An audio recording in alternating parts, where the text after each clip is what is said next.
ಪ್ರೀತಿಯ ಮಕ್ಕಳೇ, ನಿಮ್ಮೆಲ್ಲರಿಗೂ ಈ ಒಂದು ದೂರದರ್ಶನ ಕಾರ್ಯಕ್ರಮದ ಸಂವೇದ ಇ ಕ್ಲಾಸ್ ಕಲಿಕಾ ಕಾರ್ಯಕ್ರಮಕ್ಕೆ ಸ್ವಾಗತವನ್ನು ಕೋರ್ತಾ ಇದ್ದೀನಿ. ಇವತ್ತು ನಾವು ಈ ಗಣಿತ ವಿಷಯದಲ್ಲಿ 10ನೇ ತರಗತಿಯಲ್ಲಿ ಅಧ್ಯಾಯ 15ರ ಬಗ್ಗೆ ಒಂದಷ್ಟು ವಿವರಗಳನ್ನ ತಿಳ್ಕೊಳ್ಳೋಣ, ಮತ್ತಷ್ಟು ಚರ್ಚೆಗಳನ್ನ ಮಾಡೋಣ, ಮತ್ತೊಂದಷ್ಟು ಲೆಕ್ಕಗಳನ್ನು ಮಾಡೋಣ. ಬನ್ನಿ, ಹಾಗಿದ್ರೆ ಈ ಅಧ್ಯಾಯ 15ರ ಅಂದರೆ ಮೇಲ್ಮೈ ವಿಸ್ತೀರ್ಣಗಳು ಮತ್ತು ಘನಫಲಗಳು ಈ ಪಾಠದಲ್ಲಿ ನಾವು ಈಗಾಗಲೇ 4 ತರಗತಿಗಳನ್ನು ಪೂರೈಸಿದ್ದೀವಿ. 4 ಭಾಗಗಳಲ್ಲಿ ಸಾಕಷ್ಟು ವಿವರಗಳನ್ನು ತಿಳ್ಕೊಂಡು ಲೆಕ್ಕಗಳನ್ನು ನಾವು ಚರ್ಚೆ ಮಾಡಿದ್ದೀವಿ. ಈಗ ನಾವು 5ನೇ ಭಾಗಕ್ಕೆ ಮುಂದುವರಿಯೋಣ. ಈ 5ನೇ ಭಾಗದಲ್ಲಿ ಏನೇನೆಲ್ಲ ಸೂಜಿಗಳು ಅಡಗಿವೆ, ಹೊಸ ವಿಚಾರಗಳು ಏನೇನು ತಿಳ್ಕೊಳ್ಳೋಕೆ ಹೊರಟಿದ್ದೀವಿ ನಾವು, ಬನ್ನಿ ನೋಡೋಣ. ಮಕ್ಕಳೇ ಬನ್ನಿ, ಈ ಹಿಂದಿನ ತರಗತಿಗಳಲ್ಲಿ ನಾವು ಏನೇನನ್ನು ಚರ್ಚೆ ಮಾಡಿದ್ವಿ, 4ನೇ ಅವಧಿಯಲ್ಲಿ ಏನೇನು ಚರ್ಚೆ ಮಾಡಿದ್ವಿ ಒಂದು ಸ್ವಲ್ಪ ಜ್ಞಾಪಿಸ್ಕೊಳ್ಳಿ. ನಾವು ಈ ಚಪಾತಿಯ ಉಂಡೆಯಿಂದ ಚಪಾತಿ ಮಾಡೋದ್ರ ಬಗ್ಗೆ ಚರ್ಚೆ ಮಾಡಿದ್ವಿ, ಒಂದು ಚಿತ್ರಣವನ್ನು ಕೊಟ್ಟಿದ್ದೆ, ಮತ್ತು ಒಂದು ಆಯತ ಘನ ಆಕೃತಿಯಲ್ಲಿರುವಂಥ ಒಂದು ಲಾರಿಯಿಂದ ಮರಳನ್ನು ಲೋಡ್ ಮಾಡಿದ ನಂತರ ಆ ಮರಳು ಶಂಕುವಿನ ಆಕೃತಿಯನ್ನು ತಗೊಳುತ್ತೆ ಅನ್ನೋದ್ರ ಬಗ್ಗೆನೂ ಚರ್ಚೆ ಮಾಡಿದ್ವಿ. ಅಂದರೆ ಘನಾಕೃತಿಗಳು ಒಂದು ಆಕಾರದಿಂದ ಮತ್ತೊಂದು ಆಕಾರಕ್ಕೆ ರೂಪಾಂತರಗೊಳ್ಳುವುದು, ಒಂದು ಆಕಾರದಿಂದ ಮತ್ತೊಂದು ಆಕಾರಕ್ಕೆ ರೂಪಾಂತರಗೊಳ್ಳೋದ್ರ ಬಗ್ಗೆ ಚರ್ಚೆ ಮಾಡಿದ್ವಿ. ಹಾಗಾದರೆ ಈ ರೀತಿ ಆದಾಗ ಅಲ್ಲಾಗುವಂಥ ಬದಲಾವಣೆಗಳು ಏನು ಮತ್ತು ಅಲ್ಲಿ ಸ್ಥಿರವಾಗಿ ಉಳಿಯುವಂಥ ಅಂಶಗಳು ಯಾವ್ಯಾವುದು? ಒಂದು ನಿಮಿಷ ನೆನಪಿಸ್ಕೊಳ್ಳಿ. ಅಲ್ಲಿ ಏನೇನು ಬದಲಾವಣೆ ಆಗುತ್ತೆ? ಅಲ್ಲಿ ಬದಲಾವಣೆ ಆಗೋದು ಘನಫಲನ ಅಥವಾ ವಿಸ್ತೀರ್ಣವ? ಅಲ್ಲಿ ಬದಲಾವಣೆ ಆಗುವಂಥದ್ದು ಕೇವಲ ಮೇಲ್ಮೈ ವಿಸ್ತೀರ್ಣಗಳು, ಅಲ್ಲಿ ಯಾವುದೇ ರೀತಿಯ ಘನಫಲಗಳು ಬದಲಾಗೋದಿಲ್ಲ ಅನ್ನೋ ತೀರ್ಮಾನ ತಗೊಂಡು ಅದಕ್ಕೆ ಸಂಬಂಧಿಸಿದ 3 ಲೆಕ್ಕಗಳನ್ನು ಸಹ ಮಾಡಿದ್ವಿ. ಹೌದು ತಾನೇ? ಓಕೆ. ಈಗ ಮುಂದಿನ ಭಾಗದಲ್ಲಿ ನಾವು ಯಾವ್ಯಾವುದನ್ನು ಹೊಸ ವಿಚಾರಗಳನ್ನು ಕಲಿಯೋದ್ರಲ್ಲಿದ್ದೀವಿ ಅನ್ನೋದನ್ನು ನೋಡೋಣ. ನೀವು ಈ ವಸ್ತುಗಳನ್ನು ನೋಡಿದ್ದೀರಾ? ಇದೇನು ಸರ್, ಬಕೆಟ್ ನೋಡಿಲ್ವಾ? ನಾವು ಖಂಡಿತವಾಗ್ಲೂ ನೋಡಿದ್ದೀವಿ, ನಮ್ಮ ಮನೆಗಳಲ್ಲಿದೆ, ಹೊರಗಡೆನೂ ಬೇಕಾದಷ್ಟು ಕಡೆ ನಾವು ನೋಡಿದ್ದೀವಿ. ಈ ವಸ್ತುವನ್ನು ನೋಡಿದ್ದೀರಾ? ಇದಂತೂ ಮನೆಗಳಲ್ಲಿಲ್ಲ ಅಲ್ವಾ? ಎಲ್ಲಿಟ್ಟಿರ್ತಾರೆ ಇದನ್ನು ರಸ್ತೆ ಬದಿಗಳಲ್ಲಿ ಇಟ್ಟಿರ್ತಾರೆ. ಟ್ರಾಫಿಕ್ ಪೊಲೀಸ್ನವರು ಇದನ್ನು ಅಲ್ಲಿ ಇಲ್ಲಿ ಬದಲಾಯಿಸಿ ಎಲ್ಲೆಲ್ಲಿ ಬೇಕೋ ಅಲ್ಲಿ ನಿಲ್ಲಿಸೋದಕ್ಕೋ ಅಥವಾ ದಾರಿಯನ್ನು ಬದಲಾಯಿಸೋದಕ್ಕೋ ಈ ಒಂದು ಅಂಶವನ್ನು ಬಳಸ್ಕೋತಾ ಇರ್ತಾರೆ. ಹಾಗೆ ಇದನ್ನು ನೋಡಿದ್ದೀರಾ? ಇದು ಸಹ ಸಾಕಷ್ಟು ಮನೆಗಳಲ್ಲಿ ಕಂಡುಬರುವಂಥ ಲ್ಯಾಂಪ್ ಶೇಡ್. ಈ ಚಿತ್ರಗಳನ್ನ ನಮ್ಗೆ ಯಾಕೆ ಸರ್ ತೋರಿಸ್ತಾ ಇದ್ದೀರಾ? ನಾವಿವೆಲ್ಲ ನೋಡಿರೋವಂಥದ್ದೇ, ನೋಡಿರೋದೇನೋ ಸರಿ, ಆದರೆ ನಾವಿವತ್ತು ಇದ್ರ ಬಗ್ಗೆನೇ ಚರ್ಚೆ ಮಾಡೋಕ್ಕೆ ಹೊರಟಿರೋದು. ಇದ್ರ ಬಗ್ಗೆ ಖಂಡಿತವಾಗ್ಲೂ ಇದ್ರ ಬಗ್ಗೆನೇ. ಇದು ನೋಡೋದಕ್ಕೆ ಬೇರೆ ಬೇರೆ ವಸ್ತುಗಳು ಆಗಿದ್ರೂ ಸಹ ಆಕಾರ ಮಾತ್ರ ಹೇಗಿದೆ ನೋಡಿ. ಇವೆಲ್ಲದರ ಆಕಾರ ಬೇರೆ ಬೇರೆ ಇದೆಯಾ, ಒಂದೇ ಥರ ಇದೆಯಾ? ಇವೆಲ್ಲದರ ಆಕಾರ ಒಂದೇ ಥರ ಇದೆಯಲ್ಲ ನೋಡಿ. ಕೆಳಗಡೆ ಒಂದಷ್ಟು ವೃತ್ತಪಾದ, ಮೇಲ್ಗಡೆ ಒಂದು ವೃತ್ತಪಾದ, ಇಲ್ಲೂ ಹಾಗೇ ಇದೆ, ಇಲ್ಲೂ ಹಾಗೇ ಇದೆ. ಹಾಗಾದರೆ 2 ವೃತ್ತಪಾದಗಳಿರೋದ್ರಿಂದ ಈ ಸಿಲಿಂಡರ್ ಅಲ್ವಾ? ಸಿಲಿಂಡರ್ ಆಗಿದ್ದರೆ ಏನಾಗಬೇಕಿತ್ತು? ಸಿಲಿಂಡರ್ ಆಗಿದ್ದರೆ ವೃತ್ತಪಾದಗಳದ್ದು 2 ಕಡೆ ತ್ರಿಜ್ಯಗಳು ಸಮ ಇರಬೇಕಿತ್ತು. ಆದರೆ ಇಲ್ಲಿ ಸಮ ಇದೆಯಾ? ಗಮನಿಸಿ ನೋಡಿ, ಇಲ್ಲೇ ನೋಡಿ, ಇಲ್ಲಿ ವೃತ್ತಪಾದ ಇದೆಷ್ಟಿದೆ, ಇದರ ತ್ರಿಜ್ಯ ಮತ್ತು ಇದರ ತ್ರಿಜ್ಯ 2 ಒಂದೇ ಇದೆಯಾ? ಖಂಡಿತ ಇಲ್ಲ. ಹಾಗಾದರೆ ಯಾವುದೇ ಆಕೃತಿ? ಇಂಥ ಆಕೃತಿಗಳ ಬಗ್ಗೆ ನಾವು ಇನ್ನೊಂದಷ್ಟು ವಿವರಗಳನ್ನ ತಿಳ್ಕೊತಾ ಹೋಗೋಣ. ಮೊದಲನೇದಾಗಿ ಇದಕ್ಕೊಂದು ಹೆಸರು ಬೇಕಲ್ಲ ಸ್ವಾಮಿ, ಒಂದು ಹೆಸರು ಕೊಡ್ತೀವಿ ಇದಕ್ಕೆ. ಇದರ ಹೆಸರು ಶಂಕುವಿನ ಭಿನ್ನಕ ಅಂತ, ಅಥವಾ ಫ್ರಸ್ಟಮ್ ಆಫ್ ಕೋನ್ ಅಂತ ಕರಿತೀವಿ. ಏನಿದು ಫ್ರಸ್ಟಮ್ ಆಫ್ ಕೋನ್? ಇದ್ರ ಚಿತ್ರ ಹೇಗಿರುತ್ತೆ ನೋಡಿ. ಇದರ ಒಂದು ಸ್ಕೀಮ್ಯಾಟಿಕ್ ಚಿತ್ರ ಈ ರೀತಿಯಾಗಿರುತ್ತೆ, ಅಥವಾ ಇದು ಉಲ್ಟಾನೂ ಇರಬಹುದು, ಯಾವ ರೀತಿ ಬೇಕಾದ್ರೂ ಇರಬಹುದು. ಲ್ಯಾಂಪ್ ಶೇಡಲ್ಲಿ ಈ ಥರ ಇದ್ದರೆ, ಬಕೆಟ್ ಆಗಿದ್ದರೆ ಉಲ್ಟಾ ಇರುತ್ತೆ. ಹೌದು ತಾನೇ? ಅಂದಮೇಲೆ ಇಲ್ಲಿರೋವಂಥ ಅಂಶಗಳು ಯಾವ್ಯಾವುದು? ನಾವು ಯಾವ್ಯಾವುದನ್ನು ಗಮನಿಸಬೇಕು ಇಲ್ಲಿ? ಇಲ್ಲಿ ಒಟ್ಟು 1 2 3 4 ಅಂಶಗಳನ್ನು ಪರಿಗಣಿಸಬೇಕಾಗತ್ತೆ. ಯಾವ್ಯಾವ ಅಂಶಗಳು ನೋಡಿ, ಮೊದಲನೇದಾಗಿ ತ್ರಿಜ್ಯಗಳು. ಒಂದು R1 ಮತ್ತು R2. R1 ಮತ್ತು R2 ಈ ಎರಡೂ ಭಿನ್ನವಾಗಿರೋ ಕಾರಣಕ್ಕೇ ಅದನ್ನು R1 ಮತ್ತು R2 ಅಂತ ಪ್ರತ್ಯೇಕವಾಗಿ ಬರೆದಿದ್ದೀವಿ. ಹಾಗಾದರೆ ಇನ್ಯಾವುದಿದೆ? ಎರಡನೇದು ಶಂಕುವಿನ ಭಿನ್ನಕದ ಎತ್ತರ. ಇದನ್ನು ನಾವು H ಅಕ್ಷರದಿಂದ ಸೂಚಿಸ್ತೀವಿ. ಇದರ ಜೊತೆಗೆ ಇನ್ನೂ ಒಂದು ಅಕ್ಷರ ನಮ್ಮ ಕಣ್ಣಿಗೆ ಕಾಣಿಸ್ತಾ ಇದೆ ಇಲ್ಲಿ, ಇದು L ಅಥವಾ ಓರೆ ಎತ್ತರ. ಓರೆ ಎತ್ತರವನ್ನು L ಅಕ್ಷರದಿಂದ ಸೂಚಿಸ್ತೀವಿ. ಈ 4 ಅಂಶಗಳು ಈ ಇಡೀ ಶಂಕುವಿನ ಭಿನ್ನಕವನ್ನು ಪೂರ್ಣಗೊಳಿಸುತ್ತೆ. ಏನಿದು ಶಂಕುವಿನ ಭಿನ್ನಕ? ಎಲ್ಲಿಂದ ಬಂತಿದು? ಇದರ ಹುಟ್ಟು ಹೇಗೆ? ಈ ಶಂಕುವಿನ ಭಿನ್ನಕವನ್ನು ನಾವು ತಯಾರು ಮಾಡಬೇಕು ಅಂದರೆ ಆಗತ್ತಾ? ಒಂದು ಶಂಕುವನ್ನು ತಯಾರು ಮಾಡ್ಬೋದು, ಒಂದು ಗೋಳವನ್ನು ತಯಾರು ಮಾಡಬಹುದು, ಒಂದು ಸ್ತಂಭಾಕೃತಿ ಅಥವಾ ಸಿಲಿಂಡರ್ನು ತಯಾರು ಮಾಡಬಹುದು. ಆದರೆ ಒಂದು ಶಂಕುವಿನ ಭಿನ್ನಕವನ್ನು ಪಡೆಯೋದಾದರೂ ಹೇಗೆ? ಬನ್ನಿ ನೋಡೋಣ. ಇಲ್ಲಿ ಒಂದು ಶಂಕುವಿನ ಭಿನ್ನಕವನ್ನು ನಾವು ತೋರಿಸಿದ್ದೀವಿ. ಈ ಶಂಕುವಿನ ಭಿನ್ನಕಕ್ಕೆ ಇದರ ಶಂಕುವನ್ನು ತೋರಿಸ್ತಾ ಇದ್ದೀವಿ. ಇಲ್ಲಿ ಒಂದು ಶಂಕುವಿನ ಚಿತ್ರವನ್ನು ನೀವು ನೋಡಬಹುದು. ಈ ಶಂಕುವಿನ ಚಿತ್ರಕ್ಕೆ ಮಧ್ಯದಲ್ಲಿ ಒಂದು ಸಮತಲವನ್ನು ತಗೊಂಡಿದ್ದೀವಿ. ಈ ಸಮತಲ ಹೇಗಿದೆಯಪ್ಪ ಅಂದರೆ, ಈ ಶಂಕುವಿನ ಪಾದ ಏನಿದೆ ಈ ಪಾದಕ್ಕೆ ಸಮಾನಾಂತರವಾಗಿದೆ. ಶಂಕುವಿನ ಪಾದಕ್ಕೆ ಸಮಾನಾಂತರವಾಗಿರುವಂತಹ ಯಾವುದಾದರೂ ಒಂದು ಸಮತಲವನ್ನು ತಗೊಂಡು ಅದನ್ನು ನಾವೇನು ಮಾಡ್ತೀವಿ, ಕಟ್ ಮಾಡಿದ್ದಾದರೆ ನೋಡಿ, ಶಂಕುವಿನ ಪಾದಕ್ಕೆ ಸಮಾನಾಂತರವಾಗಿ ಒಂದು ಸಮತಲದಿಂದ ಕತ್ತರಿಸಿದಾಗ ಏನಾಯಿತು? ಒಂದು ಭಾಗ ಶಂಕುವಾಗಿ ಬಂತು, ಮತ್ತೊಂದು ಭಾಗ ಏನಾಗಿ ಬಂತು? ಶಂಕುವಿನ ಭಿನ್ನಕವಾಗಿ ಬಂತು. ಇಷ್ಟೇ ಮಾಡಬೇಕಾಗಿರೋ ಕೆಲಸ. ಒಂದು ಶಂಕುವನ್ನು ತಗೊಳ್ಳೋದು, ಶಂಕುವಿನ ಪಾದಕ್ಕೆ ಸಮಾನಾಂತರವಾಗಿ ನಾವೇನು ಮಾಡಬೇಕು? ಕಟ್ ಮಾಡಬೇಕು ಶಂಕುವನ್ನು ಕಟ್ ಮಾಡಿದ ನಂತರ ನಮಗೆ ಮತ್ತೆ ಇನ್ನೇನು ಸಿಗುತ್ತಪ್ಪ? ಒಂದು ಪುಟ್ಟ ಶಂಕು ಸಿಗುತ್ತೆ, ಮತ್ತೊಂದು ಭಿನ್ನಕ ಸಿಗುತ್ತೆ. ಈ ರೀತಿಯಾಗಿ ಶಂಕುವನ್ನು ನಾವು ಕಟ್ ಮಾಡೋದ್ರಿಂದ ನಮಗೆ ಶಂಕುವಿನ ಭಿನ್ನಕ ಸಿಗುವಂಥದ್ದು. ಈಗ ನಮ್ಮ ಚರ್ಚೆಯ ವಿಷಯ ಈ ಶಂಕುವಿನ ಭಿನ್ನಕದ ಸುತ್ತ. ಈಗಾಗಲೇ ಶಂಕು ಬಗ್ಗೆ ಸಾಕಷ್ಟು ಚರ್ಚೆ ಮಾಡಿದ್ದೀವಿ. ಅದರ ಪೂರ್ಣ ಮೇಲ್ಮೈ ವಿಸ್ತೀರ್ಣ, ಪಾರ್ಶ್ವ ಮೇಲ್ಮೈ ವಿಸ್ತೀರ್ಣ ಮತ್ತು ಅದರ ಘನಫಲ ಇವೆಲ್ಲದರ ಬಗ್ಗೆ ವಿಸ್ತೃತವಾಗಿ ಚರ್ಚೆ ಆಗಿದೆ. ಸಾಕಷ್ಟು ಲೆಕ್ಕಗಳನ್ನ ನಾವು ಚರ್ಚೆ ಮಾಡಿದ್ದೀವಿ. ನೀವು ಸಹ ಅಭ್ಯಾಸದ ಲೆಕ್ಕಗಳನ್ನು ಸಹ ಒಳಗೊಂಡಂತೆ ಬೇಕಾದಷ್ಟು ಲೆಕ್ಕಗಳನ್ನ ಮಾಡಿದ್ದೀರಾ.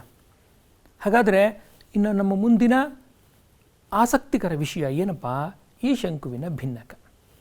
ಈ ಶಂಕುವಿನ ಭಿನ್ನಕದ ಇದಕ್ಕೆ ಸೂತ್ರಗಳು ಬೇಕಲ್ಲ. ಈ ಶಂಕುವಿನ ಭಿನ್ನಕಕ್ಕೂ ಸಹ ಸೂತ್ರಗಳಿವೆ. ಈ ಸೂತ್ರಗಳು ಯಾವ್ಯಾವುದು ಅನ್ನೋದನ್ನು ನೋಡ್ಕೊಂಡು ಬರೋಣ. ಶಂಕು ಮತ್ತು ಶಂಕುವಿನ ಭಿನ್ನಕ ಇದನ್ನು ಪಡೆಯುವಂಥ ರೀತಿ ಶಂಕುವಿನಿಂದ ಶಂಕುವನ್ನು ಕಟ್ ಮಾಡೋದ್ರ ಮೂಲಕ. ನೀವು ಸೂತ್ರ ಅಂತಂದ್ರಿ, ಸೂತ್ರ ಬರಲೇ ಇಲ್ವಲ್ಲ. ಆ ಸೂತ್ರಕ್ಕೂ ಮುಂಚೆ ಇನ್ನೊಂದು ವಿಚಾರ ಇದೆ. ಒಂದು ವೇಳೆ ನಾನು ಈ ಶಂಕುವಿಗೆ ಸಮತಲಾಕೃತಿಯಿಂದ ಅಂದರೆ ಶಂಕುವಿನ ಪಾದಕ್ಕೆ ಸಮಾನಾಂತರವಾಗದೆ ಬೇರೆ ಯಾವುದೋ ರೀತಿಯಿಂದ ಒಂದು ಛೇದವನ್ನು ಉಂಟು ಮಾಡಿದರೆ ಏನಾಗುತ್ತೆ ಶಂಕು? ಆಗ ನಮಗೆ 4 ರೀತಿಯ ಶಂಕುವಿನ ಛೇದಗಳು ಸಿಗುತ್ತೆ. ಇದಕ್ಕೆ ನಾವು ಇಂಗ್ಲೀಷ್ನಲ್ಲಿ ಕಾನಿಕ್ ಸೆಕ್ಷನ್ಸ್ ಅಂತ ಕರಿತೀವಿ. ನೋಡಿ, ಇಲ್ಲಿ ಮೊದಲನೇದಾಗಿ ಸಮಾಂತರವಾಗಿ ಕಟ್ ಮಾಡಿದಾಗ ಒಂದು ಸರ್ಕಲ್ ಸಿಗುತ್ತೆ ಅಥವಾ ಒಂದು ವೃತ್ತ, ಇನ್ನೊಂದು ದೀರ್ಘವೃತ್ತ ಅಥವಾ ಎಲಿಪ್ಸ್, ಮತ್ತೊಂದು ಪ್ಯಾರಾಬೋಲಾ ಅಥವಾ ಪರವಲಯ ಅಂತ ಕರಿತೀವಿ, ಮತ್ತು ಇನ್ನೊಂದು ಹೈಪರ್ಬೋಲಾ ಅಂತ. ಈ 4 ರೀತಿಯ ಶಂಕುಛೇದಗಳು ಕಾನಿಕ್ ಸೆಕ್ಷನ್ಸು ಒಂದು ಕೋನ್ ಅಥವಾ ಒಂದು ಶಂಕುವಿನಿಂದ ಸಾಧ್ಯ ಆಯಿತು. ನೋಡಿ, ಶಂಕುವಿನಲ್ಲಿ ಏನೇನೆಲ್ಲ ವಿಚಾರಗಳು ಮತ್ತು ರಹಸ್ಯಗಳು ಅಡಗಿವೆ. ಹಾಗಾದರೆ ಇವುಗಳ ಬಗ್ಗೆ ನಾವು ಚರ್ಚೆ ಮಾಡೋದು ಯಾವಾಗ? ನಿಮ್ಮ ಪ್ರಶ್ನೆ ಸರಿಯಾಗಿದೆ. ಇವುಗಳ ಬಗ್ಗೆ ನೀವು ಚರ್ಚೆ ಮಾಡೋದು ಸೆಕೆಂಡ್ ಇಯರ್ PUC ಮ್ಯಾಥಮೆಟಿಕ್ಸಲ್ಲಿ. ನೀವೇನಾದರೂ PUCನಲ್ಲಿ ಸೈನ್ಸ್ ತೊಗೊಂಡು ಓದಿದ್ದಾದರೆ ಸೆಕೆಂಡ್ ಇಯರಲ್ಲಿ ಈ ಎಲ್ಲ ಅಂಶಗಳ ಬಗ್ಗೆ ಸಾಕಷ್ಟು ಚರ್ಚೆಗಳು ನಡೆಯುತ್ತೆ. ಆದರೆ ನಾವು ಈ ಹಂತದಲ್ಲಿ ಅವನ್ನೆಲ್ಲ ಚರ್ಚೆ ಮಾಡೋಕ್ಕೆ ಹೋಗಲ್ಲ. ನಮ್ಮ ಮುಂದಿನ ವಿಚಾರ ಈ ಶಂಕುವಿನ ಭಿನ್ನಕಕ್ಕೆ ಸಂಬಂಧಿಸಿದ ಸೂತ್ರಗಳು. ಇದನ್ನು ನೋಡೋಣ. ಮೊದಲನೇದಾಗಿ ಪಾರ್ಶ್ವ ಮೇಲ್ಮೈ ವಿಸ್ತೀರ್ಣ. ಪಾರ್ಶ್ವ ಮೇಲ್ಮೈ ವಿಸ್ತೀರ್ಣ ಅಂತಂದರೆ ಲ್ಯಾಂಪ್ ಶೇಡ್ ಗಮನಿಸಿದ್ರಲ್ವಾ, ಅಷ್ಟು ಮಾತ್ರ. ಮೇಲ್ಗಡೆ ವೃತ್ತ ಮತ್ತು ಕೆಳಗಡೆ ವೃತ್ತವನ್ನು ಬಿಟ್ಟು. ಇದರ ಸೂತ್ರ ಏನಾಗುತ್ತೆ? CSA ಅಥವಾ ಕರ್ವ್ಡ್ ಸರ್ಫೇಸ್ ಏರಿಯಾ ಅಥವಾ ಪಾರ್ಶ್ವ ಮೇಲ್ಮೈ ವಿಸ್ತೀರ್ಣ π into R1 + R2 into L. R1 ಅಂದರೆ ಏನು ಅಂತ ಗೊತ್ತಾಗಿದೆ, R2 ಅಂದರೆ ಏನು ಅಂತ ಗೊತ್ತಿದೆ, ಮತ್ತು L ಓರೆ ಎತ್ತರ ಅನ್ನೋದು ನಿಮಗೆ ಗೊತ್ತಿದೆ. ಈ ಮೂರನ್ನು ಹೊಂದಿಸಿ ಬಂದಿರುವಂಥ ಸೂತ್ರ CSA = π R1 + R2 into L. ಎರಡನೇ ಸೂತ್ರ ಪೂರ್ಣ ಮೇಲ್ಮೈ ವಿಸ್ತೀರ್ಣ ಏನಾಗುತ್ತೆ ಅವಾಗ? ಹಾಗಾದರೆ ಪಾರ್ಶ್ವ ಮೇಲ್ಮೈ ವಿಸ್ತೀರ್ಣವನ್ನು ನಾನು ಪರಿಗಣಿಸಿ ಇನ್ಯಾವುದನ್ನು ಅದಕ್ಕೆ ಕೂಡಿದ್ದಾದರೆ ನನಗೆ ಪೂರ್ಣ ಮೇಲ್ಮೈ ವಿಸ್ತೀರ್ಣ ಬರುತ್ತೆ. ಎರಡೂ ವೃತ್ತಗಳ ವಿಸ್ತೀರ್ಣಗಳು ಯಾವ್ಯಾವುದು? ಒಂದು π R1² ಮತ್ತೊಂದು π R2². ಈ ಎರಡನ್ನು ಕೂಡಿದ್ದಾದರೆ ನನಗೆ ಪೂರ್ಣ ಮೇಲ್ಮೈ ವಿಸ್ತೀರ್ಣ ಸಿಗುತ್ತೆ. ಅದರ ಜೊತೆಗೆ ಘನಫಲ, ಈ ಇಡೀ ಶಂಕುವಿನ ಭಿನ್ನಕದ ಘನಫಲ ಮೂರನೇ ಒಂದು πh into R1² + R2² + R1R2. ಹಾಗಾಗಿ ಈ ಮೂರೂ ಸೂತ್ರಗಳು ಸಹ ನಮಗೆ ಅತ್ಯಂತ ಮುಖ್ಯವಾದವು. ಮಕ್ಕಳೇ ಇದನ್ನು ನೋಟ್ ಮಾಡಿಟ್ಕೊಳ್ಳಿ. ಪಾರ್ಶ್ವ ಮೇಲ್ಮೈ ವಿಸ್ತೀರ್ಣ π R1 + R2 ಇಂಟು L, ಪೂರ್ಣ ಮೇಲ್ಮೈ ವಿಸ್ತೀರ್ಣ π R1 + R2 into L plus π R1² + π R2², ಮತ್ತು ಘನಫಲ 1/3 πh R1² + R2² + R1R2. ಈಗ ನಮ್ಮ ಅಭ್ಯಾಸದತ್ತ ನಮ್ಮ ದೃಷ್ಟಿ. ಈ ಅಭ್ಯಾಸದ ಮೊದಲನೇ ಪ್ರಶ್ನೆಯನ್ನು ತಗೋತಾ ಇದ್ದೀನಿ. ಶಂಕುವಿನ ಭಿನ್ನಕದ ಆಕಾರದಲ್ಲಿರುವ ಒಂದು ಟೋಪಿಯ ತೆರೆದ ಭಾಗದ ತ್ರಿಜ್ಯವು 10 ಸೆಂಟಿಮೀಟರ್ ಮತ್ತು ಮೇಲ್ಭಾಗದ ತ್ರಿಜ್ಯವು 4 ಸೆಂಟಿಮೀಟರ್. ಅದರ ಓರೆ ಎತ್ತರ 15 ಸೆಂಟಿಮೀಟರ್ ಆಗಿದ್ದರೆ ಅದನ್ನು ತಯಾರಿಸಲು ಉಪಯೋಗಿಸಿದ ವಸ್ತುವಿನ ವಿಸ್ತೀರ್ಣವನ್ನು ಕಂಡುಹಿಡಿಯಿರಿ. ಇಲ್ಲಿ ಶಂಕುವಿನ ಭಿನ್ನಕದ ಆಕಾರದಲ್ಲಿರುವಂಥ ಒಂದು ಟೋಪಿಯನ್ನು ಉದಾಹರಣೆಯಾಗಿ ತಗೋತಾ ಇದ್ದಾರೆ.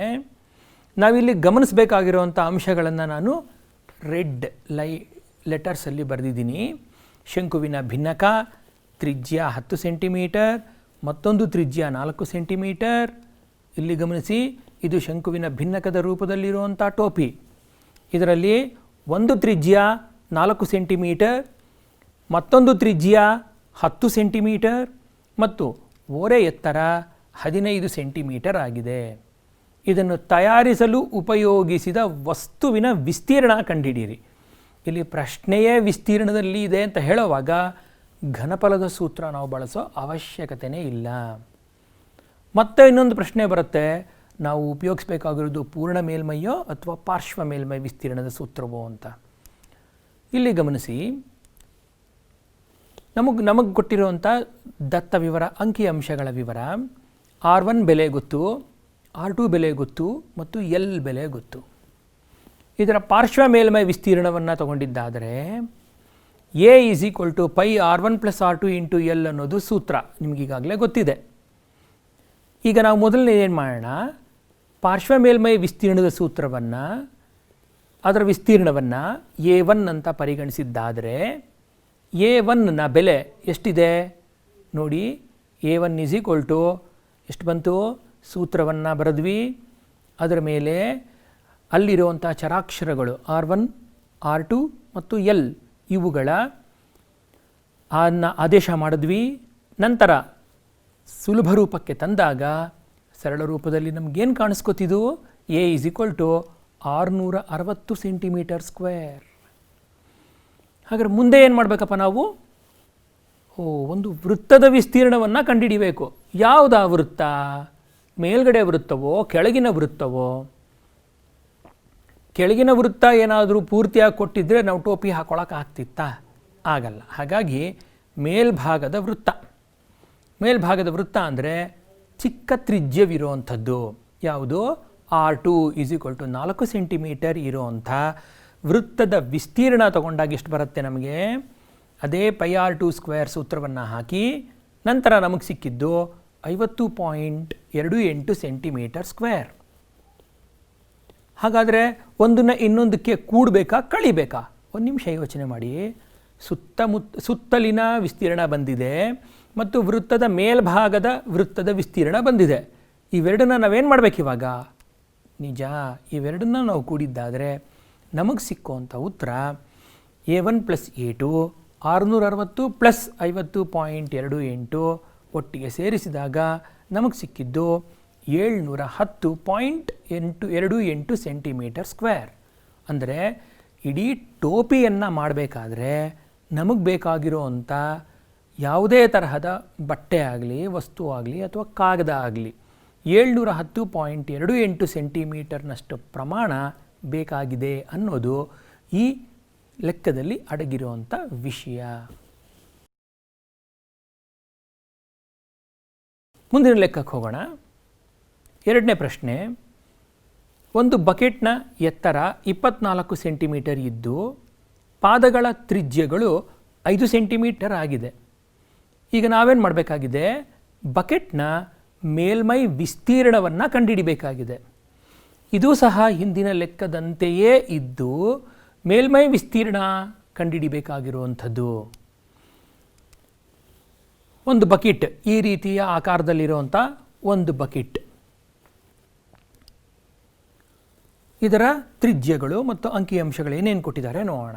ಮೇಲ್ಭಾಗದ ತ್ರಿಜ್ಯ 15 ಸೆಂಟಿಮೀಟರ್ ಮತ್ತು ಎತ್ತರ 24 ಸೆಂಟಿಮೀಟರ್ ಮತ್ತು ಪಾದದ ತ್ರಿಜ್ಯ 5 ಸೆಂಟಿಮೀಟರ್ ಅಂತ ಕೊಟ್ಟಿದ್ದಾರೆ.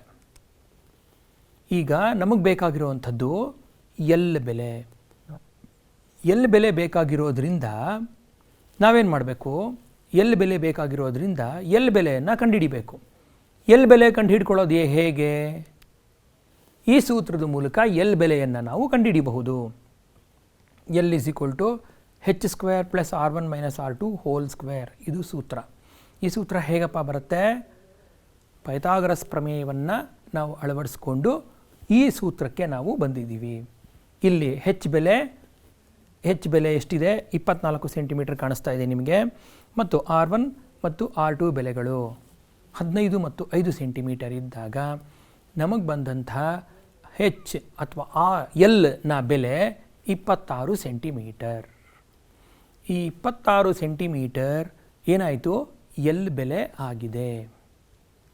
ಮುಂದುವರೆದು ನಮಗೆ ನಂತರದ ಲೆಕ್ಕಗಳಲ್ಲಿ ಏನೇನು ಬೇಕಾಗಿದೆಯಪ್ಪ ಅಂತಂದರೆ, ಒಂದು ಪಾರ್ಶ್ವ ಮೇಲ್ಮೈ ವಿಸ್ತೀರ್ಣವನ್ನು ಕಂಡುಹಿಡಿಯಬೇಕು. ಪಾರ್ಶ್ವ ಮೇಲ್ಮೈ ವಿಸ್ತೀರ್ಣವನ್ನು ಈ ಸೂತ್ರದ ಮೂಲಕ ನಾವು ಕಂಡುಹಿಡ್ಕೋಬೋದು. ನೀವು ಗಮನಿಸ್ತಾ ಇದ್ದೀರಾ, π × R1 + R2 × L. π 5 + 15 × 26. 5 + 15ನ ನೀವು ಕೂಡಿದ್ದಾದರೆ 20 ಬಂತು. π 20 ಮತ್ತು 26 ಈ ಮೂರನ್ನು ನೀವು ಗುಣಿಸ್ಕೊಂಡಿದ್ದಾದರೆ 520 π ಅನ್ನೋದು ಈ ಒಂದು ಬಕೆಟ್ನ ಪಾರ್ಶ್ವ ಮೇಲ್ಮೈ ವಿಸ್ತೀರ್ಣ. ಹಾಗಾದರೆ ನಮಗೆ ಉತ್ತರ ಬಂತಾ? ಖಂಡಿತ ಇನ್ನೂ ಇಲ್ಲ. ಇನ್ನೂ ಒಂದು ಭಾಗ ಉಳ್ಕೊಂಡಿದೆ. ಏನದು ಭಾಗ? ಗಮನಿಸಿ ನೋಡಿ. ಒಟ್ಟು ವಿಸ್ತೀರ್ಣ ನಮಗೆ ಬೇಕಾಗಿದೆ ಅಂದರೆ ಪಾರ್ಶ್ವ ಮೇಲ್ಮೈ ವಿಸ್ತೀರ್ಣ ಪ್ಲಸ್ ಪಾದದ ವಿಸ್ತೀರ್ಣ ಇವೆರಡನ್ನೂ ನಾವು ಕೂಡಬೇಕಾಗಿದೆ. ಹಾಗಾಗಿ ಇವೆರಡನ್ನೂ ಕೂಡೋದು ಅಂತಂದರೆ ಏನರ್ಥ? ಪಾದದ ತ್ರಿಜ್ಯ ಎಷ್ಟು? 5 ಸೆಂಟಿಮೀಟರ್. ಹಾಗಾಗಿ ಇಲ್ಲಿ ಪಾರ್ಶ್ವ ಮೇಲ್ಮೈ ವಿಸ್ತೀರ್ಣ 520 π ಪ್ಲಸ್ π × 5² ಅಂತ ಬರೆದಿದ್ದೀವಿ. ಏನಾಯಿತು? 520 π ಪ್ಲಸ್ 25 π. ಇವೆರಡನ್ನೂ ಸೇರಿಸಿದ್ರೆ ನಮಗೆ ಸಿಕ್ಕಿದ್ದು 545 π. ಇಲ್ಲಿ ನಾವು ಉತ್ತರವನ್ನು ಪೈ ರೂಪದಲ್ಲೇ ಇಡ್ತಾ ಇದ್ದೀವಿ. ಇದು ಒಂದು ಭಿನ್ನವಾದ ಒಂದು ಪ್ರಶ್ನೆ. ಯಾಕೆ ಈ ಪ್ರಶ್ನೆಯಲ್ಲಿ ಈ ಭಿನ್ನತೆ ಇದೆ ಅಂತಂದರೆ ಪೈಗೆ ಸಂಬಂಧಿಸಿದಂತೆ 3 ಬೇರೆ ಬೇರೆ ಸನ್ನಿವೇಶಗಳಲ್ಲಿ ನಾವು ಉತ್ತರವನ್ನು ಕೊಡಬಹುದು. ಒಂದು, ಪೈಯನ್ನು ಪೈ ಆಗೇ ಇಟ್ಟುಬಿಡುವಂಥದ್ದು, ಮತ್ತು ಅದನ್ನು ಸುಲಭ ರೂಪಕ್ಕೆ ತರದೆ ಪೈ ರೂಪದಲ್ಲೇ ವ್ಯಕ್ತಪಡಿಸುವಂಥ ಉತ್ತರಗಳು. ಎರಡನೇದು, ಪೈ ಬೆಲೆಯನ್ನು ಲೆಕ್ಕದಲ್ಲಿ ಯಾವುದು ನಮೂದು ಮಾಡಿರ್ತಾರೆ ಆ ಬೆಲೆಯನ್ನು ತಗೊಂಡು ಮುಂದುವರಿಯೋದು. ಉದಾಹರಣೆಗೆ ಪೈ ಬೆಲೆಯನ್ನು 3.14 ಎಂದು ಪರಿಗಣಿಸಿ ಅಂತ ಲೆಕ್ಕದಲ್ಲಿ ಕೊಟ್ಟರೆ ನೀವು ಒಂದು 3.14 ಅಂತಲೇ ತಗೊಂಡು ಮುಂದುವರಿಬೇಕಾಗತ್ತೆ. ಹಾಗೆ ಪೈ ಬೆಲೆಯನ್ನು 22/7 ಅಂತ ಲೆಕ್ಕದಲ್ಲಿ ಕೊಟ್ಟಿದ್ದರೆ ನೀವು 22/7 ಅಂತಲೇ ತಗೊಂಡು ಮುಂದುವರಿಬೇಕಾಗತ್ತೆ. ಹಾಗಾಗಿ ಈ 3 ಅಂಶಗಳನ್ನು ನಾವು ಸರಿಯಾಗಿ ಪ್ರಶ್ನೆಯಲ್ಲಿ ಗಮನಿಸಬೇಕು. ಇಲ್ಲಿ ನಾನು ಪೈಯಲ್ಲೇ ಉತ್ತರ ಕೊಟ್ಟಿದ್ದೀನಿ, ಹೀಗೂ ಉತ್ತರವನ್ನು ಇಡಬಹುದು. ಕೆಲವೊಮ್ಮೆ ಪ್ರಶ್ನೆಗಳಲ್ಲೇ ನೇರವಾಗಿ ಕೇಳೋದುಂಟು, ಉತ್ತರವನ್ನು ಪೈ ರೂಪದಲ್ಲಿ ವ್ಯಕ್ತಪಡಿಸಿ. ಆಗ ಏನಾಗುತ್ತೆ, ಇದು ಈ ರೀತಿಯಾಗಿ 545 ಪೈ ಅಂತಲೇ ಉಳ್ಕೊಂಡು ಬಿಡುತ್ತೆ. ಹಾಗಾಗಿ ಮಕ್ಕಳೇ, ನೀವು ಪ್ರಶ್ನೆಯನ್ನು ಓದುವಾಗ ದಯಮಾಡಿ ಗಮನಿಸಿ, ಪೈ ಬೆಲೆಯನ್ನು ಕೊಟ್ಟಿದ್ದಾರಾ, ಕೊಡದೇ ಇದ್ದರೆ ಏನು ಮಾಡಬೇಕು, 22/7 ಅಂತ ತಗೊಂಡು ನಾವು ಮುಂದುವರಿಬಹುದು, ಅಥವಾ ಪೈ ರೂಪದಲ್ಲೇ ವ್ಯಕ್ತಪಡಿಸಿ ಅಂತ. ಆದರೆ ಈ ಲೆಕ್ಕದಲ್ಲಿ ನಾನು ಈ ಒಂದು ಕಾರಣಕ್ಕಾಗಿಯೇ 545 ಪೈ ಅನ್ನೋ ಪೈ ರೂಪದಲ್ಲೇ ವ್ಯಕ್ತಪಡಿಸುವಂಥ ಉತ್ತರವನ್ನು ಕೊಟ್ಟಿದ್ದೀನಿ. ಮಕ್ಕಳೇ, ಮತ್ತೊಂದು ಲೆಕ್ಕವನ್ನು ಪರಿಗಣಿಸೋಣ. ಪ್ಲಾಸ್ಟಿಕ್ ಕಾಗದದಿಂದ ಮಾಡಲಾದ ಒಂದು ಲ್ಯಾಂಪ್ ಶೇಡ್ ಶಂಕುವಿನ ಭಿನ್ನಕದ ರೂಪದಲ್ಲಿದೆ. ಅದರ ವೃತ್ತ ಭಾಗಗಳ ತ್ರಿಜ್ಯಗಳು 16 ಸೆಂಟಿಮೀಟರ್ ಮತ್ತು 24 ಸೆಂಟಿಮೀಟರ್ ಹಾಗೂ ಎತ್ತರ 6 ಸೆಂಟಿಮೀಟರ್ ಆಗಿದೆ. 1 ಸೆಂಟಿಮೀಟರ್ ಕಾಗದದ ದರವು 0.7 ರು. ಆದರೆ ಲ್ಯಾಂಪ್ ಶೇಡ್ಗೆ ಬಳಸಿದ ಕಾಗದದ ಮೌಲ್ಯವೇನು? ಇಲ್ಲಿ ಇಡೀ ಪ್ರಶ್ನೆಯನ್ನು ನಾವು ಗಮನಿಸಿದ್ದಾದರೆ ಒಂದು ಲ್ಯಾಂಪ್ ಶೇಡ್ ಚಿತ್ರ ನಿಮ್ಮ ಕಣ್ಣು ಮುಂದೆ ಬರಬೇಕು. ಆ ಲ್ಯಾಂಪ್ ಶೇಡ್ಗೆ ಬಳಸಿರೋವಂಥ ಕಾಗದದ ಎಲ್ಲೆಲ್ಲಿ ಕಾಗದ ಹಾಕಿರ್ತಾರೆ ಅನ್ನೋದು ನಿಮ್ಮ ಗಮನಕ್ಕೆ ಬಂದಾಗ ಆಗ ನಿಮಗನ್ಸುತ್ತೆ, ಅರೆ ಹೌದು, ಈ ಲ್ಯಾಂಪ್ ಶೇಡ್ ಕೇವಲ ಪಾರ್ಶ್ವ ಮೇಲ್ಮೈ ವಿಸ್ತೀರ್ಣವನ್ನು ಪರಿಗಣಿಸಬೇಕಾಗಿದೆ ಅಂತ. ಈ ಪಾರ್ಶ್ವ ಮೇಲ್ಮೈ ವಿಸ್ತೀರ್ಣ ಕಂಡುಹಿಡಿಯೋದಕ್ಕೆ ನಮ್ಮ ಹತ್ರ ಇರೋವಂಥ ವಿವರಗಳೇನಪ್ಪ ಅಂದರೆ 16 ಸೆಂಟಿಮೀಟರ್ ಒಂದು ತ್ರಿಜ್ಯ, 24 ಸೆಂಟಿಮೀಟರ್ ಮತ್ತೊಂದು ತ್ರಿಜ್ಯ ಮತ್ತು ಎತ್ತರ 6 ಸೆಂಟಿಮೀಟರ್ ಅಲ್ವಾ? ಹಾಗಾಗಿ ಈ ಎಲ್ಲ ವಿವರಗಳನ್ನು ಒಳಗೊಂಡಂತೆ ನಾವು ಈ ಲ್ಯಾಂಪ್ ಶೇಡ್ಗೆ ಬಳಕೆಯಾಗಿರುವಂತಹ ಕಾಗದದ ಪ್ರಮಾಣ ಮತ್ತು ಆ ಕಾಗದದ ಬೆಲೆ ಅಥವಾ ಮೌಲ್ಯವನ್ನು ಕಂಡುಹಿಡಿಯಬೇಕಾಗಿದೆ. ಆದ್ದರಿಂದ ಇಲ್ಲಿ ಕೊಟ್ಟಿರುವಂಥ ವಿವರಗಳನ್ನು ದಾಖಲಿಸೋಣ. R1 ಬೆಲೆ 16, R2 ಬೆಲೆ 24 ಮತ್ತು H ಬೆಲೆ 6 ಸೆಂಟಿಮೀಟರ್. ನಮಗಿನ್ನು ಯಾವುದರ ಬೆಲೆ ಬೇಕಿಲ್ಲಿ ಗಮನಿಸಿ. ನಮಗೆ ಬೇಕಾಗಿರೋದು ಓರೆ ಎತ್ತರ Lನ ಬೆಲೆ. Lನ ಸೂತ್ರವನ್ನು ನಾವು ಹಾಕಿದ್ದಾದರೆ L = √h² + R2 - R1 whole square ಅಲ್ವಾ? ಅಥವಾ R1 - R2 ಹೋಲ್ ಸ್ಕ್ವೇರ್, ನೀವು ಯಾವುದನ್ನು ಬೇಕಾದ್ರೂ ಪರಿಗಣಿಸಬಹುದು. ಒಟ್ಟಾರೆಯಾಗಿ ನಮಗೆ ಇಲ್ಲಿ ಬೆಲೆಗಳನ್ನು ಆದೇಶ ಮಾಡಿದ ಮೇಲೆ ಸಿಗೋವಂಥದ್ದು Lನ ಬೆಲೆ √36 + 64. ಆದ್ದರಿಂದ L ಬೆಲೆ √100 ಅಥವಾ 10 ಸೆಂಟಿಮೀಟರ್. ಮಕ್ಕಳೇ, ಇದು Lನ ಬೆಲೆ. ಈಗ ನಾವು ಕಂಡುಹಿಡಿಬೇಕಾಗಿರುವಂಥದ್ದೇನು? ಪಾರ್ಶ್ವ ಮೇಲ್ಮೈ ವಿಸ್ತೀರ್ಣ. ಪಾರ್ಶ್ವ ಮೇಲ್ಮೈ ವಿಸ್ತೀರ್ಣ ಅಥವಾ CSA ಕರ್ವ್ಡ್ ಸರ್ಫೇಸ್ ಏರಿಯಾ, ಇದರ ಸೂತ್ರವನ್ನು ಈಗಾಗಲೇ ಬರೆದಿದ್ದೀನಿ. ಮತ್ತು ಸೂತ್ರಕ್ಕೆ ತಕ್ಕದಾಗೆ ಸೂತ್ರದಲ್ಲಿ ಇರೋವಂಥ ಬೆಲೆಗಳನ್ನು ಆದೇಶ ಮಾಡ್ತಾ ಹೋಗೋಣ. ಪೈ ಬೆಲೆ 22/7, R1 ಬೆಲೆ 16, R2 ಬೆಲೆ 24 ಮತ್ತು L ಬೆಲೆ 10. ಇದರ ಮುಂದಿನ ಹಂತದಲ್ಲಿ ಏನು ಮಾಡಬೇಕು? ಈಗಾಗಲೇ ಈಗ ಬರೆದಿರೋ ಅಂಥ ವಿವರಣೆಯನ್ನು ಮತ್ತಷ್ಟು ಸರಳ ರೂಪಕ್ಕೆ ಇಳಿಸಬೇಕು. ಏನಾಗಿದೆ ಇಲ್ಲಿ, 16ಅನ್ನು ನಾನು 24ಕ್ಕೆ ಕೂಡಿದಾಗ ನನಗೆ 40 ಬಂತು ಮತ್ತು 10 ಹಾಗೆ ಬರೆದಿದ್ದೀನಿ. ಒಟ್ಟಾರೆಯಾಗಿ 1257.14 ಸೆಂಟಿಮೀಟರ್ ಸ್ಕ್ವೇರ್ ವಿಸ್ತೀರ್ಣ ನನಗೆ ಸಿಕ್ಕಿದೆ. ಎಷ್ಟೋ ಮಕ್ಕಳು ಏನು ಮಾಡ್ತಾರೆ, ಇಷ್ಟಕ್ಕೆ ಲೆಕ್ಕ ಆಯಿತು ಅಂತ ಹೇಳಿ ನಿಲ್ಲಿಸ್ಬಿಟ್ಟು ಮುಂದುವರೆದು ಬಿಡ್ತಾರೆ. ಆದರೆ ಲೆಕ್ಕ ಪೂರ್ತಿ ಮುಗಿದಿಲ್ಲ. ಪ್ರತಿ ಚದರ ಸೆಂಟಿಮೀಟರ್ಗೆ ಬೆಲೆಯನ್ನು ಕೊಟ್ಟಿರೋದ್ರಿಂದ ಲ್ಯಾಂಪ್ ಶೇಡ್ಗೆ ಬಳಸಿದ ಕಾಗದದ ಮೌಲ್ಯವನ್ನು ನಾವು ಕಂಡುಹಿಡಿಯಬೇಕಾಗಿದೆ. ಹಾಗಾಗಿ 1257.14 ಇಂಟು 0.7 ನೀವು ಗುಣಿಸಿದಾಗ ನಿಮಗೆ ಒಟ್ಟಾರೆಯಾಗಿ ಸಿಗುವಂಥದ್ದು 880. ಒಟ್ಟಾರೆಯಾಗಿ 880 ರೂಪಾಯಿಗಳು ಈ ಒಂದು ಲ್ಯಾಂಪ್ ಶೇಡ್ ಮಾಡೋದಕ್ಕೆ ಬಳಕೆಯಾಗಿದೆ. ಈಗ ನೀವು ಏನೋ ಕೂತ್ಕೊಂಡು ಚರ್ಚೆ ಮಾಡಿದ್ವಿ, ಲೆಕ್ಕಗಳು ಮಾಡಿಬಿಟ್ವಿ. ಸ್ವತಂತ್ರವಾಗಿ ನೀವು ಮಾಡೋದಕ್ಕೆ ಒಂದಷ್ಟು ಅವಕಾಶ ಬೇಕಲ್ವ ಮಕ್ಕಳೇ? ಈಗ ಇಲ್ಲಿ 2 ಪ್ರಶ್ನೆಗಳನ್ನ ನಾನು ನಿಮಗೆ ಕೊಟ್ಟಿದ್ದೀನಿ. ಒಂದು ಶಂಕುವಿನ ಭಿನ್ನಕದ ಓರೆ ಎತ್ತರವು 4 ಸೆಂಟಿಮೀಟರ್, ಅದರ ವೃತ್ತಾಕಾರದ ಪಾದದ ಸುತ್ತಳತೆಗಳು 18 ಸೆಂಟಿಮೀಟರ್ ಮತ್ತು 6 ಸೆಂಟಿಮೀಟರ್. ಶಂಕುವಿನ ಭಿನ್ನಕದ ಪಾರ್ಶ್ವ ಮೇಲ್ಮೈ ವಿಸ್ತೀರ್ಣವನ್ನು ಕಂಡುಹಿಡಿಯಿರಿ. ಇಲ್ಲಿ ನೋಡಿ, ವೃತ್ತಾಕಾರದ ತ್ರಿಜ್ಯಗಳನ್ನು ಕೊಟ್ಟಿಲ್ಲ, ಬದಲಾಗಿ ಪಾದದ ಸುತ್ತಳತೆಗಳನ್ನು ಕೊಡಲಾಗಿದೆ. ಪಾದದ ಸುತ್ತಳತೆ ಅಂತಂದರೆ ನೀವೇನು ಮಾಡಬೇಕು, 2πr ಸೂತ್ರವನ್ನು ಉಪಯೋಗಿಸಿ ಅಲ್ಲಿಂದ r ಬೆಲೆಯನ್ನು ತಗೋಬೇಕು. ಇದು ಒಂದು ಹಂತ ಹೆಚ್ಚಿನ ಕಾಠಿಣ್ಯತೆ ಹೊಂದಿರುವಂಥ ಲೆಕ್ಕ. ಈ ಭಿನ್ನಕದಲ್ಲಿ 2 ವೃತ್ತ ಪಾದಗಳು ಏನಿದೆ ಅದನ್ನ ತ್ರಿಜ್ಯ ನೇರವಾಗಿ ಕೊಡದೆ ತ್ರಿಜ್ಯವನ್ನು ನೀವೇ ಕಂಡುಹಿಡಿಯುವಾಗೆ ಮಾಡಿರುವಂಥ ಲೆಕ್ಕ. 2ನೇ ಪ್ರಶ್ನೆ ನೋಡೋಣ. ಒಂದು ಬಕೆಟ್ನ ವೃತ್ತಪಾದಗಳ ತ್ರಿಜ್ಯ 15 ಸೆಂಟಿಮೀಟರ್ ಮತ್ತು 25 ಸೆಂಟಿಮೀಟರ್ ಆಗಿದೆ. ಅದರ ಎತ್ತರ 30 ಸೆಂಟಿಮೀಟರ್ ಆದರೆ ಬಕೆಟ್ನ ಮೇಲ್ಮೈ ವಿಸ್ತೀರ್ಣವನ್ನು ಕಂಡುಹಿಡಿಯಿರಿ. ಇದು ನೇರವಾದ ಲೆಕ್ಕ, ನಾವೀಗಾಗಲೇ ಚರ್ಚೆ ಮಾಡಿರೋವಂಥದ್ದು. ಮಕ್ಕಳೇ, ಇದ್ರ ಜೊತೆಗೆ ನಿಮ್ಮ ಪಠ್ಯಪುಸ್ತಕದ ಅಭ್ಯಾಸಗಳಲ್ಲಿ ಇದಕ್ಕೆ ಸಂಬಂಧಿಸಿದ ಬೇಕಾದಷ್ಟು ಲೆಕ್ಕಗಳು ಕೊಟ್ಟಿದ್ದಾರೆ. ದಯಮಾಡಿ ಎಲ್ಲ ಲೆಕ್ಕಗಳನ್ನು ತಪ್ಪದೆ ಮಾಡಿ ಅಭ್ಯಾಸ ಮಾಡಿ ಚೆನ್ನಾಗೆ. ಅದರ ಜೊತೆಗೆ ನಿಮಗೆ ಅನುಕೂಲ ಆಗಲಿ ಅಂತ 2-3 ಮಾದರಿ ಪ್ರಶ್ನೆಗಳನ್ನು ಕೊಟ್ಟಿದೆ.